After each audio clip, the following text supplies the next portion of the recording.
Assalamualaikum warahmatullahi wabarakatuh.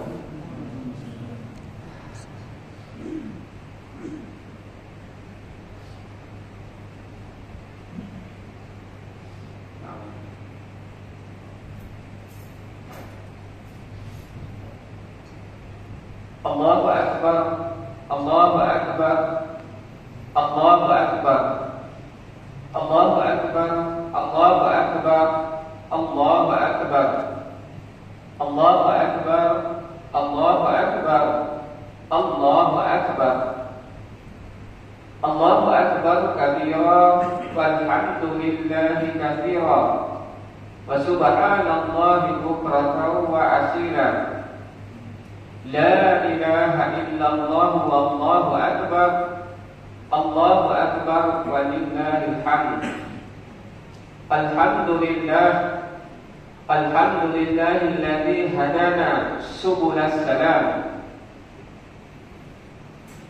wa afhamana bi syari'atin nabiyil karim. Allahumma shalli wa sallim wa barik ala sayyidina Muhammad وعلى آل سيدنا محمد.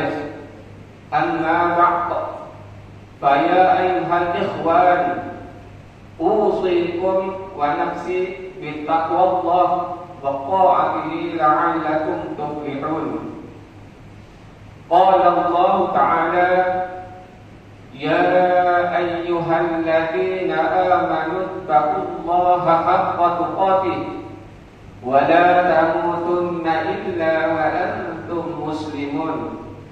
Shadaqallahul azim. Hadirin yang dirahmati Allah, memulakan khutbah pada pagi hari raya ini yang penuh dengan keberkatan, Khatib ingin berpesan kepada kita semua, terutamanya kepada diri Khatib sendiri, agar sentiasalah kita berusaha meningkatkan keimanan dan ketakwaan kita kepada Allah Subhanahu wa taala, walau dalam macam mana keadaan sekalipun. Ketika kita masih hidup, dengan melaksanakan segala rukun dan kewajiban serta menjauhi segala larangan Allah Subhanahu wa taala, setelah mati hanya iman dan amalan saja dipandang di sisi Allah Subhanahu wa taala. Hadirin yang dirahmati Allah, apakah yang dimaksudkan dengan hari raya? Hari raya itu sebenarnya adalah hari kemenangan setelah seseorang hamba itu melakukan pelbagai ibadah kepada Allah Subhanahu wa taala. Hari raya Aidil Fitri sesungguhnya adalah untuk mereka yang telah bersungguh-sungguh melaksanakan ibadah puasa dan berbagai ibadah lain di dalam bulan Ramadan yang mulia. Dan hari raya Aidil Adha pula sebenarnya adalah hari kemenangan bagi mereka yang sedang menjalankan ibadah haji yang paling utama, yaitu berwukuf di Arafah, atau bagi mereka yang telah bersungguh-sungguh melaksanakan ibadah dalam 10 hari pertama di bulan Zulhijjah. Mereka inilah yang selayaknya untuk berhari raya. Sedangkan orang-orang yang tidak melakukan ibadah, apakah hak sebenarnya yang mereka sedang rayakan itu? Renung dan fikirkanlah. Muslimin yang dirahmati Allah, seharusnya kita semua bergembira, seharusnya kita semua berbahagia, kerana hari raya sebenarnya adalah hari raya seluruh umat Islam di seluruh dunia. Hari raya adalah hari kegembiraan dan kemenangan bersama. Zakat fitrah yang mengiringi Aidil Fitri dan ibadah kurban yang mengiringi Aidil Adha adalah bukti bahwa Islam menetapkan agar hari raya mewujudkan kegembiraan bersama. Orang yang mampu mengeluarkan zakat fitrah, maka dia harus memberikan zakatnya kepada orang-orang fakir dan miskin. Orang yang mampu melakukan ibadah kurban pula, mereka harus mengedarkan daging haiwan kurban kepada orang-orang yang tidak mampu, yang mana mungkin ada di antara mereka yang hanya merasakan daging setahun sekali sahaja. Dengan ini, kegembiraan pasti akan tersebar. Kegembiraan akan dirasakan oleh ramai umat Islam. Dari titik inilah kita dapat membuat kesimpulan bahawa memenuhi keperluan orang-orang yang susah dan mengembirakan mereka dengan zakat dan daging korban adalah sesuatu yang mengiringi setiap detik hari raya. Hakikatnya, hari raya adalah hari kegembiraan bersama, kasih sayang, simpati dan hari berkongsi sesama umat Islam. Muslimin yang dirahmati Allah, sebagai usaha untuk menjadikan hari raya sebagai hari kegembiraan bersama, kita seharusnya menyambut hari raya dengan mempersiapkan diri kita untuk berkongsi dengan orang lain.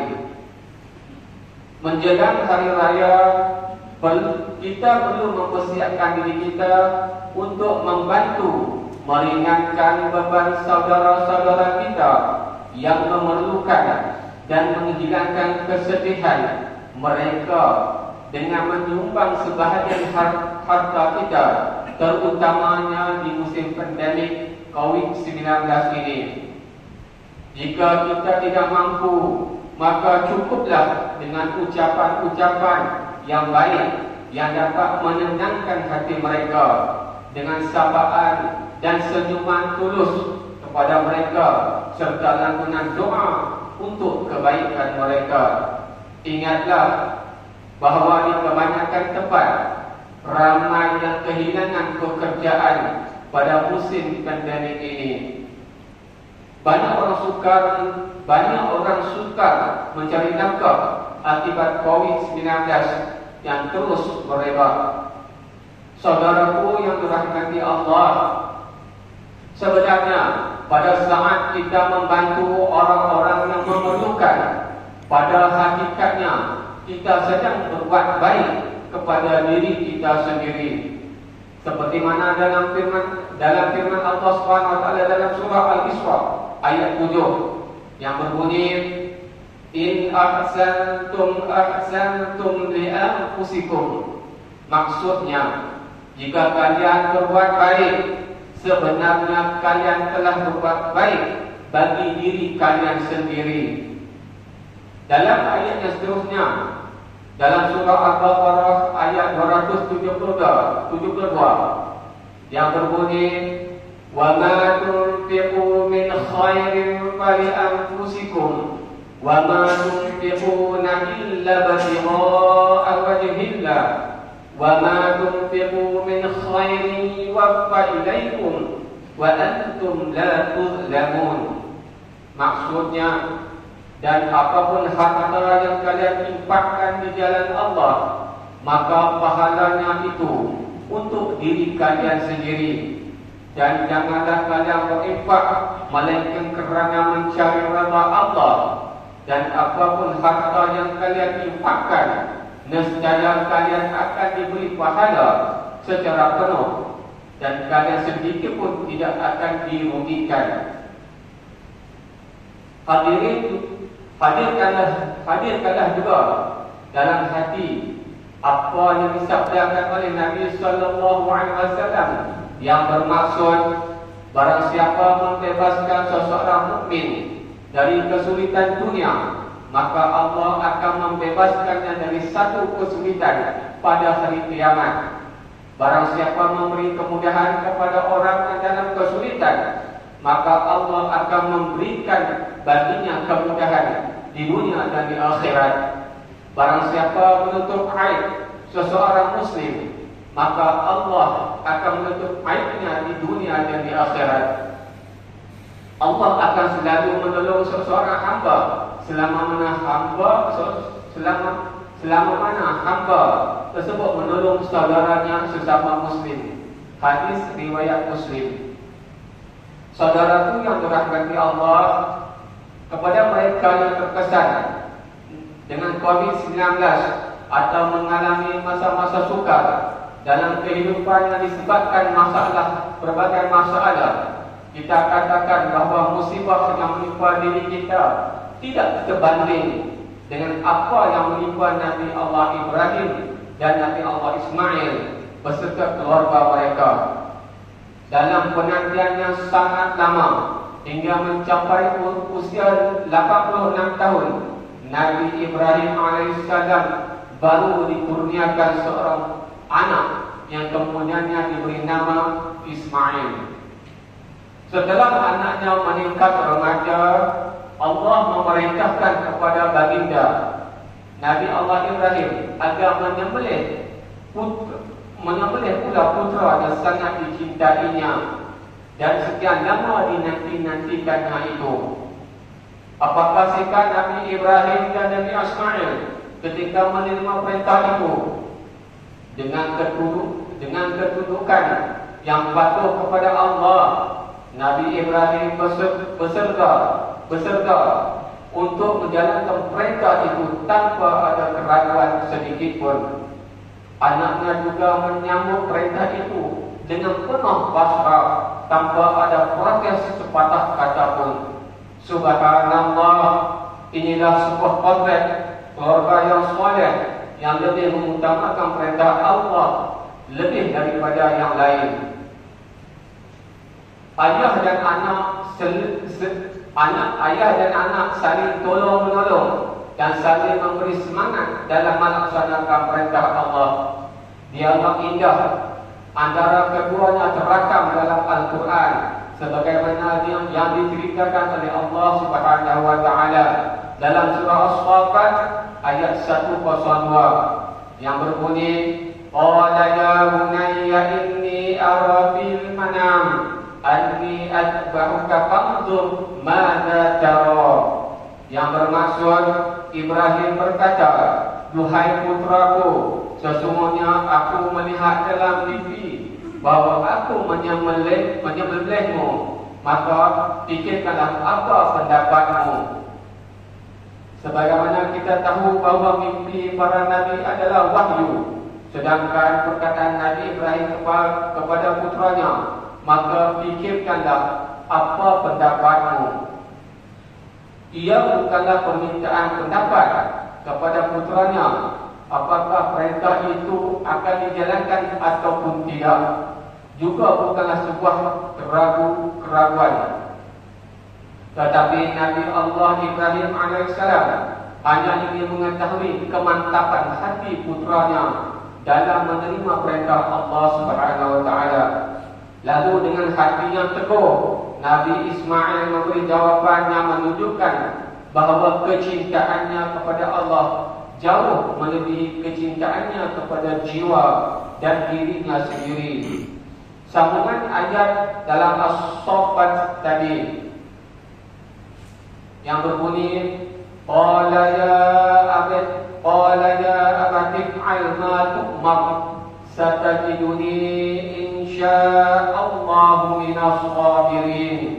Yang bermaksud, Ismail menjawab, wahai ayahdaku, kerjakanlah apa yang diperintahkan kepadamu, insya-Allah engkau akan mendapatiku termasuk orang-orang yang sabar. Jawaban Nabi Allah Ismail yang disertai dengan insya-Allah menunjukkan keyakinan sepenuh hati dalam dirinya bahawa segala sesuatu yang terjadi adalah dengan kehendak Allah. Apapun yang dikehendaki Allah pasti terjadi, dan apa yang tidak dikehendaki Allah pasti tidak akan terjadi. Jemaah yang dirahmati Allah, demi mendengar jawapan dari anaknya yang tercinta, Nabi Ibrahim lantas menciumnya dengan penuh kasih sayang sambil menangis terharu dan mengatakan kepada Ismail, "Ni'mal 'aunu anta ya bunayya 'ala amrillah." Maksudnya, engkaulah sebaik-baik penolong bagiku untuk menjalankan perintah Allah, duhai putraku. Kemudian Nabi Ibrahim, apabila Nabi Ibrahim kemudian memulai menggerakkan pisau di leher Ismail, akan tetapi pisau itu sedikit pun tidak dapat melukai leher Ismail. Hal ini dikarenakan pencipta segala sesuatu adalah Allah Subhanahu wa taala. Pisau hanyalah sebab terpotongnya sesuatu. Sedangkan pencipta terpotongnya sesuatu dan pencipta segala sesuatu tiada lain adalah Allah Subhanahu wa taala.